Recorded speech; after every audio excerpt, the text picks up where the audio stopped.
بالنسبة للصرف على المدربين الأجانب. المدربين الأجانب، أنا مع الأخ سعد ومع الأخوان يجب أن يكون تنافس. يا جماعة تعالوا نحسبها بنقطة ثانية.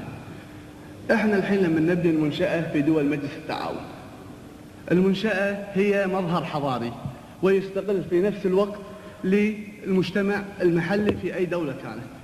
هل نعمل ستاندر معين ونبني كلنا نفس المنشآت؟ كل دولة لها حرية في بناء منشآتها اللي تراها. كل دولة تدفع مثل ما تبي للمنشأة.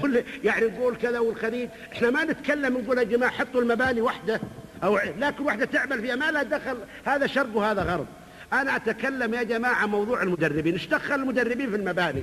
أقول وحده. أنا أقول باختصار يا جماعة لا يزايدون علينا المدربين. أنتوا قاعدين هنا والفلوس نحن اللي انت قاعدين هنا، والمدربين الأجانب والأجانب اللي مقصد العربي ما هو أجنبي، ولا أقصد المسلم، والمسلم أعتقد ما هو أجنبي. تصور إبراهيم مطار في دبي، أنا في الرياض، وواحد يساوي مثلا بيني وبينه وهو مثلا مسؤول في أي نادي، في نادي أي نادي اسمه مين، ولا في نادي اسمه نون مثلا، نصر طبعا.